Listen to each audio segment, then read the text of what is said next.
Good morning again. Continuing with our day 2 of high load and the second talk today. Slightly different topic. We'll talk about managing what it takes to manage a cloud, and apparently you need cloud for that. So you need cloud to manage cloud. Kubernetes is the best way to manage OpenStack cloud. Please welcome Vadim Ponomarev from Selectel. Right, the stage is yours.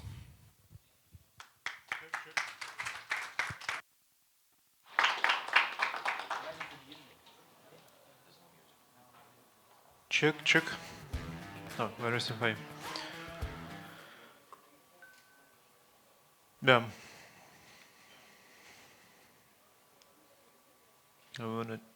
Yeah, translate. Hi everyone, Baravdes. My name Vadim.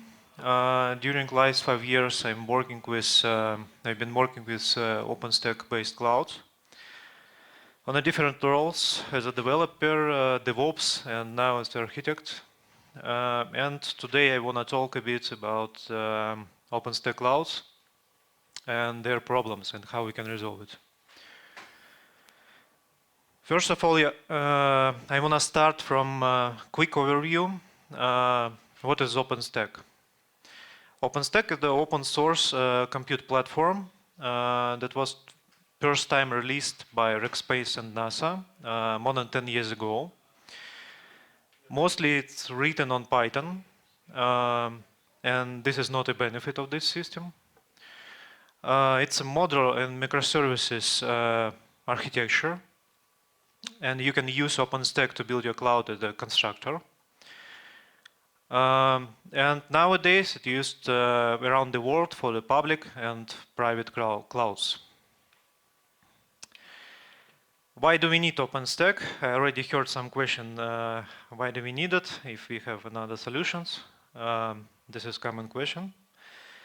First of all, it's a self-hosted, let's say on-premise solution for the private or public cloud. Nowadays we have only one alternative. It's a VMware, but OpenStack at a zero price.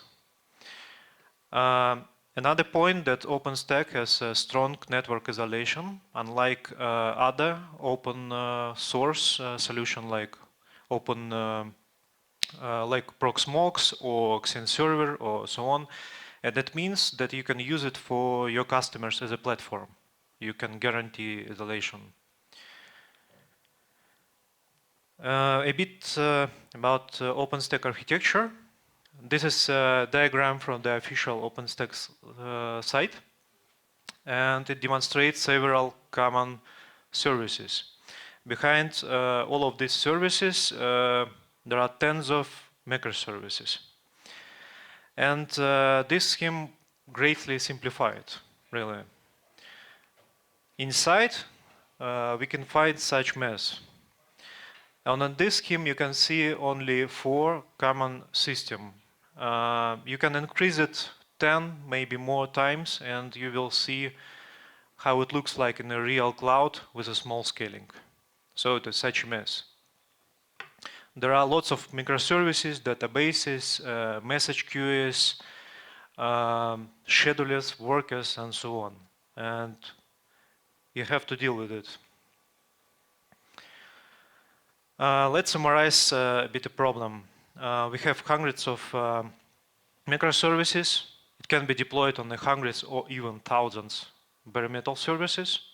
It depends on your scale. This is a huge Python code base. And you have to fully update everything twice a year, because this is a standard upstream release period. And if you want to keep your cloud updated and secure, you have to update it twice a year. So as a result, if you have a cloud based on OpenStack, your DevOps team, at least twice a year, looks like this. Or every release if you want to change the source code. Why we are talking about the Kubernetes? Kubernetes was created to manage thousands of microservices. And it can scale to hundreds of nodes or even thousands, as we trust official documentation. Containerization can solve some problems with Python dependencies, and this is important for the Python microservices deployed to one host system, especially for the next releases. Kubernetes provides you self-healing, high availability, health check, and many other benefits that I think all of you knows. But why we are here? OpenStack, it's not just a simple application, web application that you can deploy to the Kubernetes. OpenStack, it's a cloud. OpenStack will run virtual machines on the same host with Kubernetes. And that means that Kubernetes workers will be used as compute nodes for your cloud.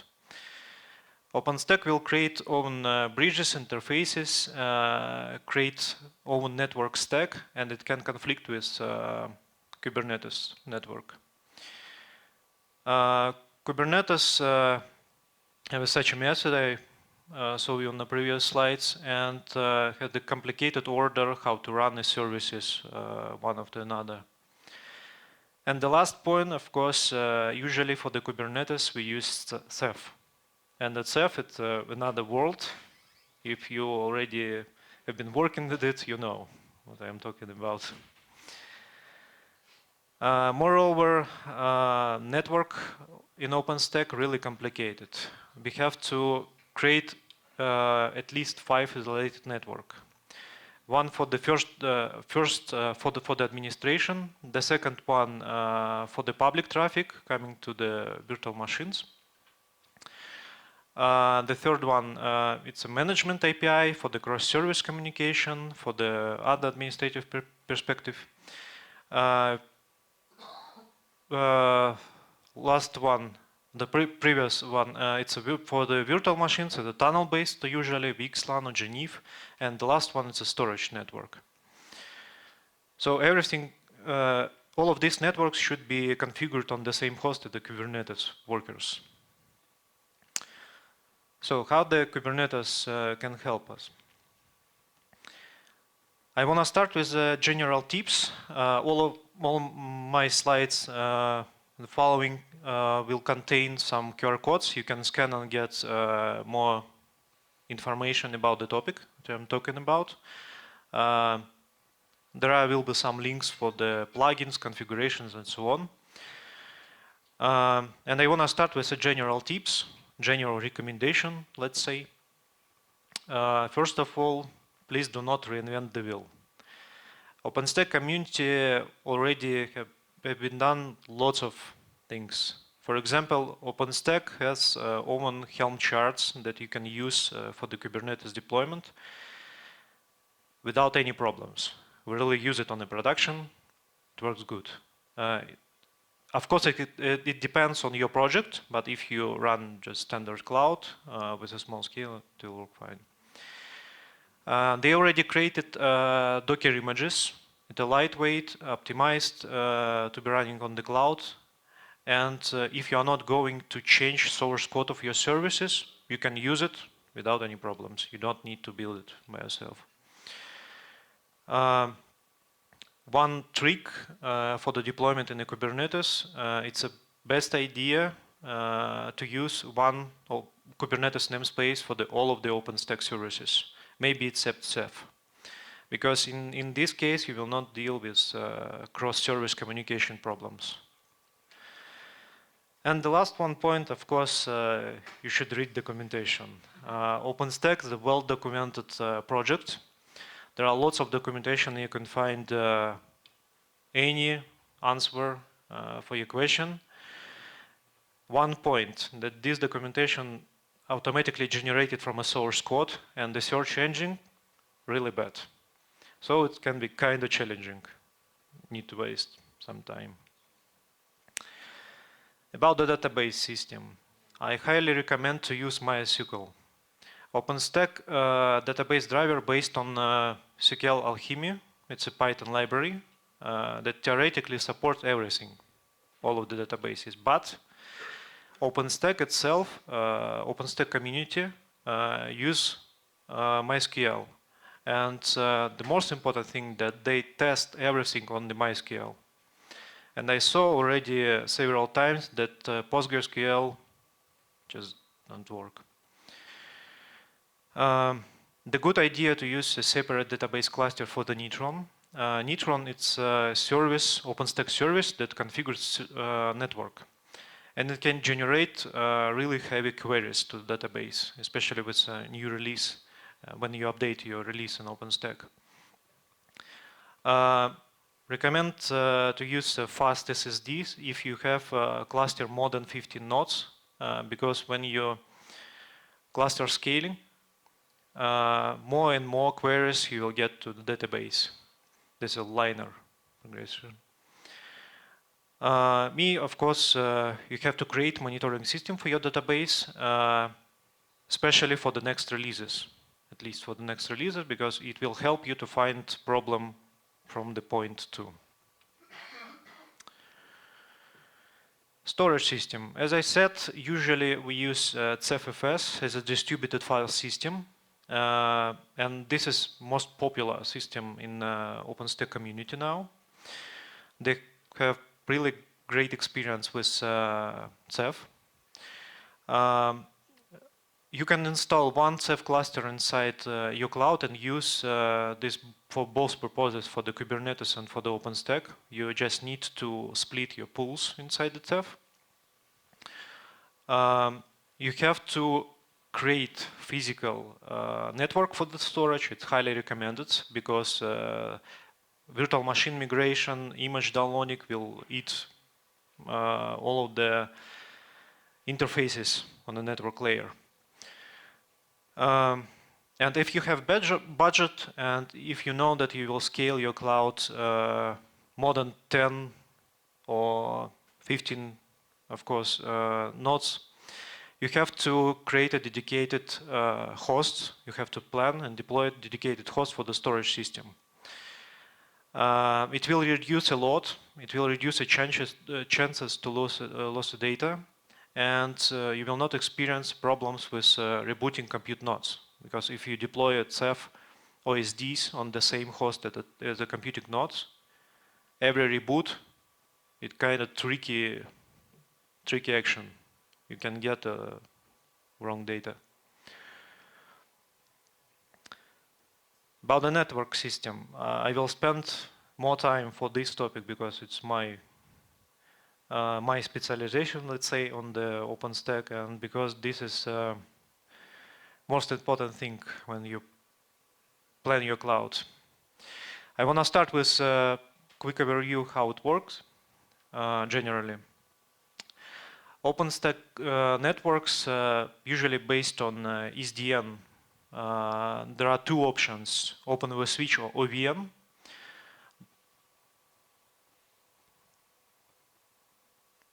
Can you fix it? Yeah, thank you. There are many other plugins from other vendors like Cisco, Juniper, and so on, but open source, it's Open with Switch or OVN in the latest releases. Layer 2 networks based on VXLAN or GNIF protocols. It's for the tunnel networks, for the private network between virtual machines and node. And external networks that used for coming traffic from the public internet, it's VLAN based. Layer 3, usually based on the virtual routers that can be network namespaces, Linux network namespaces with different routing tables, or OVN routers. It depends on your configuration. It's just the option. DHCP and DNS provided by DNS MaskU daemons that runs everywhere. And as I said, service called Neutron. So we have several challenges on the network system, and the first one it's OpenVSwitch.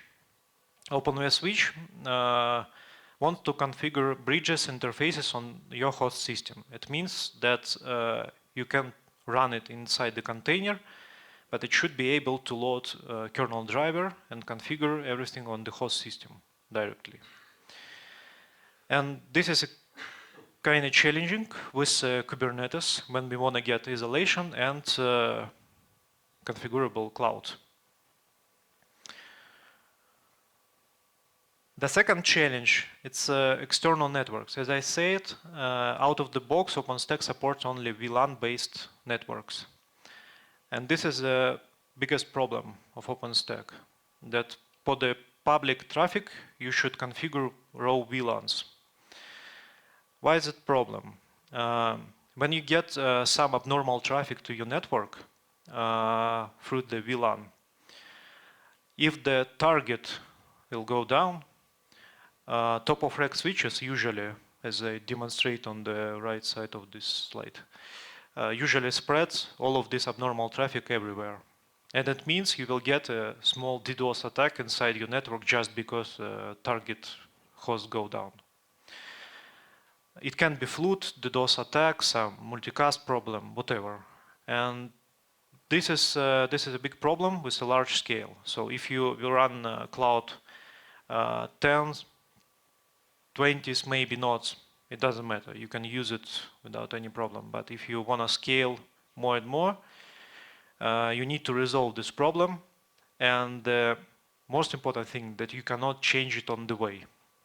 So if you once install and choose this type of networks, VLAN based, you have never changed it. You will never change it in the future. So how to deal with OpenSwitch Docker container? There are several tricks how to run it. First of all, you have to give permissions to the OpenSwitch container to configure host network on the host system directly.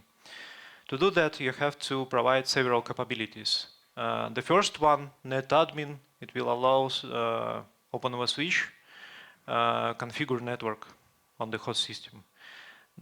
This model will give OpenStack permissions to run a kernel model inside the host system. Sysnice, it's for performance. It will allow the system to choose correct interrupts and so on in the system. Of course, you should connect OpenSwitch Docker container to the host network system. And you should provide /run directory from the host system inside the container. It will be used by OpenSwitch. By this QR code in the center on slide, you can find a small video from our colleagues from OpenStack community, which will explain better how it works. By the way, slides will be will be available after our presentation, so you should not scan it now. About the external networks. Of course, this is a big topic to discuss. SNL, this is spine leaf. This is how the traditional network looks like in a data center. This is spine leaf topology with the top of racks, two links from the nodes to two different switches just to have high availability, and leaf switches installed to the different racks. So this is a good idea how to split layer 2 network. If you cannot avoid it, if you cannot delete it at all from your network, you can split it like this. You can use one VLAN with a different number of VLANs per rack. And in the following slides, I will tell you how to do it. The completely ideal situation when you do not have layer 2 segments at all in your network. And that means that on the OpenStack compute nodes, you have virtual routers, which will handle all of layer 2 traffic, and then announce whatever, BGP or SPF or other dynamic routing announces to the leaf switches, and traffic will go through the fabric with layer 3. In this configuration, you will not experience any problems with DOS, abnormal traffics, and so on. But configuration will cost more expensive, and maintains can be difficult. How we can achieve these networks? OpenStack, as I said, it's a modular architecture, so you can enable, disable some extensions, plugin, you can enable what you want in the configuration and get cloud what you need. And in the network system, they created lots of plugins. There are like 100 plugins available now in Neutron. And the several plugins that you can use to achieve the previous schemes. The QR codes on the slide, it's directly to documentation for these plugins. First plugin is a segmentation extension. And with this extension, you can use VLANs, but you can split it as it was like this. On this slide, VLAN per one rack. This is a simple change. You can do it from the start when you deploy it first time of your cloud. The second one is a BGP dynamic routing plugin. It will add one more Neutron agent to each host in your cloud, but it will allow you to announce dynamically all of the subnets from your nodes to the leaves. It will easier to administrate in the future these things. But this plugin should be used with another one, with the DVR routers. DVR routers, it's one option in the configuration file, and that means that when you enable it, it means distributed virtual router. When you enable it, you should not install special network nodes, which will collect all of the virtual routers inside your cloud. Virtual routers will be spread everywhere, will be deployed on all of the compute hosts. And with the previous plugin, with the BGP dynamic routing, you will achieve this scheme without any layer 2 in your fabric in the network data center. There are several tricks how to do it, how to configure the IS numbers in the BGP and so on, but you can do it easily. And the last point is more about network data center. In a data center, not about the OpenStack, it's just a recommendation. If you want to build a fabric like this, I mean spine leaf, not a classical star or something like that, it's better to use a common protocol for this. It's a EVPN VXLAN. This is extension for the BGP MP. Why? Because in this situation, you will not experience problem with vendor lock. All of other solutions like fabric, stacking, MLux, and so on are really vendor locking.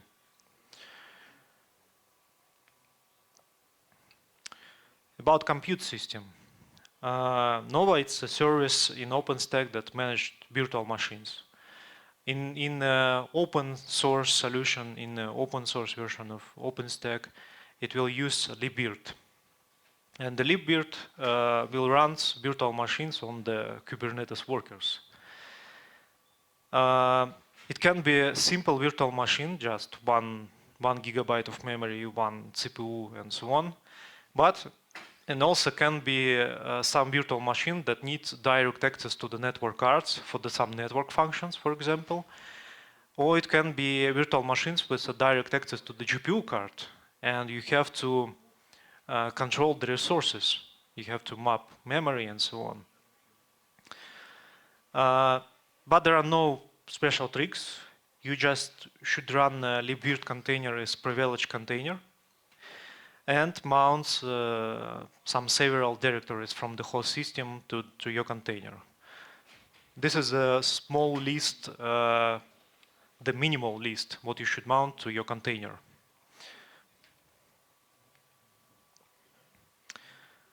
The most interesting part that Nova wanna have state directories.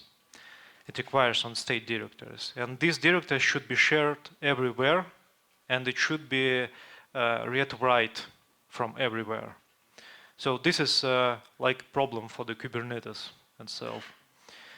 The good news that no one will save their just small files and read it before migration virtual machine. And that means that even in a fast share can be used. You should not create some special Ceph pool and so on. There are no problems with the conflicts, with data loss and so on.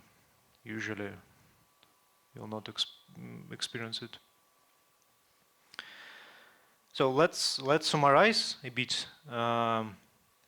Does OpenStack ready for the Kubernetes? I would say no. Because in the beginning, OpenStack was created to be running on the bare metal services, not inside the Kubernetes. And that means most of the components of OpenStack don't have a real health checks, which you should try to use and understand that your service is running correctly. There are no grateful restarts, usually. Only new components, last release components supported. So it means when you restart your pod, you can get inconsistent state in your system, and the system, one component, will run full synchronization, all of your cloud. And it can be really big problem if you have a scale like hundreds or even thousands nodes. And one point from the Python world, that Python like generate multi-line strings for the errors. And that means that you will get multi-line logs. On the slide you can see example, this is one error which generate more than 10 lines. And it can be painful debug this in the Kubernetes system if you have some Loki or, I don't know, ELK stack or something like that. Another point, really bad monitoring abilities. OpenStack does not provide from out of the box monitoring system or exporters. There are just several exporters that collect simple data from the cloud, like numbers of VM, numbers of IP addresses, and so on. You cannot monitor your cloud with some community provided solution. You have to create own monitoring system. And it can be big problem if you deal with OpenStack the first time. You just don't know what you should monitor. As I said on the previous slides, complex dependencies, it's also the big problem. OpenStack contains lots of services. And if you have really large scale, you should care about how to run one service after another. There are many problems with database migrations, with deadlocks between compute system and network system, because one should be run only after another, and so on. And of course, if you going to change the source code of your services, sometimes we need it just to build your cloud for some customer feature. You have to create full of the pipeline how to build the Docker images for the OpenStack. You cannot reuse OpenStack community experience because they use OpenCI that call it Zool. You can use only basic layer of Docker image, and that's all. Everything after that you have to create by yourself. I think you already thought this question in your mind. Is everything so bad? Why do we need it? Anyway, Kubernetes gives you more stability, better control for the hundreds of microservices or thousands of microservices, depends on scale. Your deployment will be more predictable, more stability. You will get more stability. Self-healing, health check, and so on is a bonus. It's easier to control on the large scale, of course. And the last point, but not least, it's easier to find the DevOps with experience in the Kubernetes than administrator or DevOps, which installed OpenStack on bare metal and lived with it.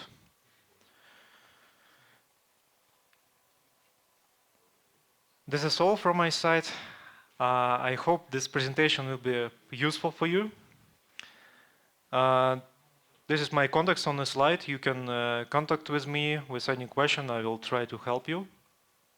Yeah, and don't forget, leave your feedback. All right, thanks a lot. Please, a round of applause. And then we are moving to the second part of our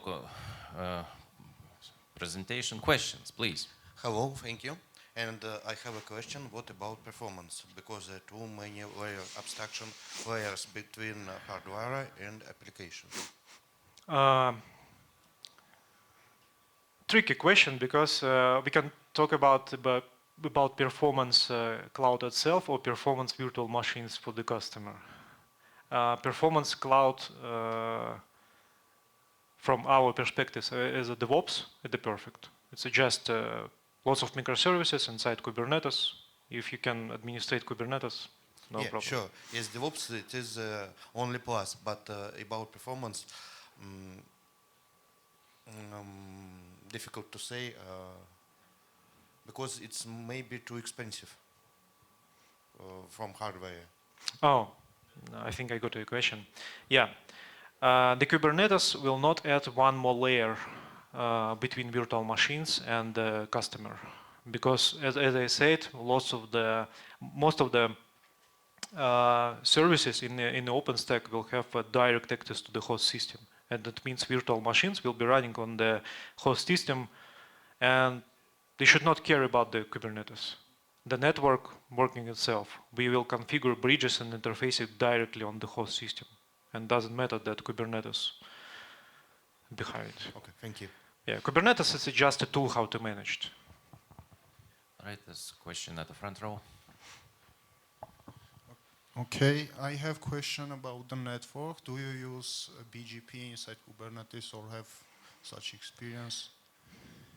Really good question. Yeah, and when let's say traditional DevOps comes to this world, it can face such solution that we usually have in our cloud several layers of routings. We have underlayer routing. It's BGP inside the Kubernetes. It can be BGP Cilium, KubeRouter, MetalB for the service IPs and so on. And yes, we have additional layer of BGP on another ports for the OpenStack. Yeah. And when you face a problem like when nodes goes down or something like that, BGP's nodes, like it's a continuous work or you face problems? Everywhere we use usually BFD. It decreases the period time of downing, and we have some trick that we disable BGP speaker on the OpenStack layer.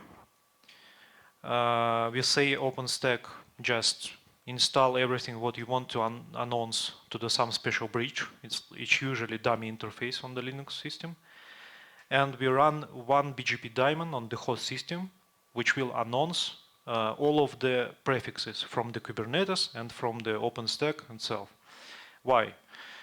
Because in other case, you have to create 2 BGP sessions on each leaf switch, and it's kind of unmaintainable. Okay, thank you. Right. Any other questions remaining in the room? There, over there, please. Hello, thank you. That was kind of interesting. I have a few questions. First one is, why do you use CFS instead of using standard RBD? Because it should be more performant. Yeah, we can use it. We install and we administrate several clouds. One of them it's just small edges for the customers, like 10 nodes. This is not important. But in other clouds, it's thousands of nodes. And on the scaling with 1,000 of nodes, the CEF works better. And another one point, that if you... You mean CFS, because RBD is also So CFFS, yeah, because it natively supports from the OpenStack side. If you want to get live migrations for the virtual machines. RBD also supported by the OpenStack to have live migration. I thought this is like common method to use block devices for the virtual machines. As I remember, we have lots of problems with raw RBD, CFFS working better. But it's a really good question because the CFFS generally a really big pain in the OpenStack world because it will be scaled more than 2 petabytes. I remember you will need to create one new team for the CEF especially. And do you use kickoff file format or RAW for storing the virtual machines? RAW. Oh, thank you. Yeah. Okay, and the next question, have you considered other existing solutions to deploy OpenStack on Kubernetes? As far as I know, Miranti is also doing that. Yes, Mirantis and OpenStack community provides another solution how to deploy it. It's a triple IO. This is per project how to deploy OpenStack. But all of these projects limited by creator. Mirantis created for yourself this solution, and you cannot just enable PGP plugins if you want. You cannot do everything what you want. And the triple IO had the same problem. If you need more flexibility, it's a good idea to use Helm charts. It's really simple. In the Helm chart, they also have some problems with flexibility because they don't care about some special options from the new releases, for example, and you have to contribute to the Helm charts. But this is open source. So. And are they official Helm charts? Yeah. The links was on the slide. Yeah. You can check it. Thank you. Right, thanks. We have one question from our online attendees. It's Kirill Kulbatsky asking, the overall description looks like a bunch of workarounds. How much time it took to finally get it working as you expected?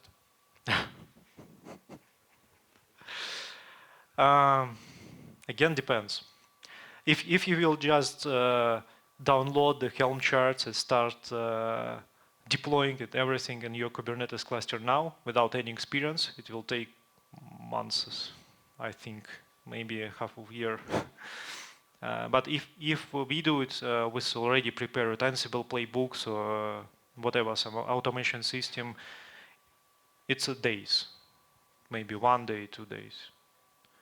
Yeah, but of course it depends on the scale. If the customers come and say, let's install thousands of nodes tomorrow, it's impossible, of course. Okay, thank you. Any other questions in the audience? Somebody was raising a hand? No? All right. Okay, one more question. Have you considered some alternative to OpenStack, for example, KubeVirt? Not really. Or maybe OpenNebula? Not really. Some others. Yeah, okay. OpenStack usually it's alternative VMware. And we are working with Russian customers in the Selectel, it's a public cloud, and with customers from Europe. And it's a different request. In Europe, they need to self-hosted installation inside the company because of security reasons or whatever. And they need to run inside some GPU nodes or some crazy things. And they want to deal with KVM, usually, and with OpenStack because they already have experience with it. So it's customer request quite. Can you tell a little bit more about workload running inside of the virtual machines? Just a little bit to understand. What exactly running? What do you run in OpenStack? Why do you need it for? You mean for the special cases? Yeah, I mean, no, I mean, how do you use them? You provide it to customers, and customers run them. Yeah. Maybe it was not really clear. On the some companies I worked as a developer where we provided and developed some patches to the OpenStack and use it inside own cloud, for example, in the Selectel. And all the public cloud in the Selectel based on OpenStack and really huge installation.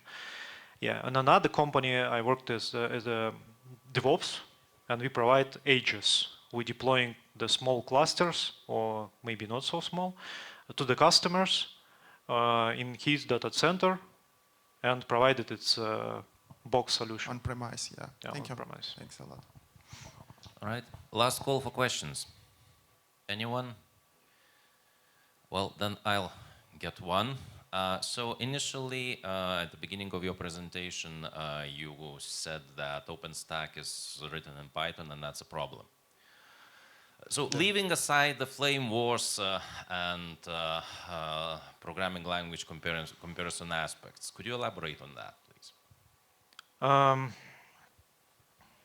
If you have been working with Python, you know that it's script-ish language, and you can be sure that it works fine if you test everything one line by line. The OpenStack, it's an open source project, and it's a second by the size in the world open source project written on Python. The first one is GNOME for the Linux. So this is 15 millions of lines of code that tested somewhere, and you should deploy it to your infrastructure, scale it to the thousands of nodes, and be careful. Just praying that everything fine on the next release. This is a problem one, and the second one problem with dependencies. There are lots of libraries that created by OpenStack community, and when you deploy it once, it works good, but when you need to update all of the cloud for the new release, you have to update Neutron, for example. You cannot update Neutron and Nova. It will go down all of the cloud, it will break all of the cloud. You need to update it one by one. And when you update it one, they depend on the same basic library. And this is a problem. When you have installation on the one host system, you cannot just update one system. You need to update everything with downtime. This is a problem. All right, thank you. We actually have one more question coming from our online audience, Kirill Kulbatsky again, and that's a follow-up. I meant time from the proof of concept to solution ready for sale. Proof of concept. Of course, it depends on experience. As I said, if you can find the guy who worked with Kubernetes and OpenStack, this is a good guy, really good guy. But let's say, if I will do it from a scratch to the customer solution, it will take maybe half a year, around half a year. Just because I already know what I should do, but I need to program lots of things. Automation, monitoring system, some CI/CD pipeline maybe, and so on. If you need some close network, it's more harder than that. If someone, let's say traditional DevOps will do it without OpenStack experience, I think it will take around 1 year maybe for one person. Yeah. Right, thank you. So, as we don't have any other questions remaining, then we are moving to our joyful part of distributing the gifts.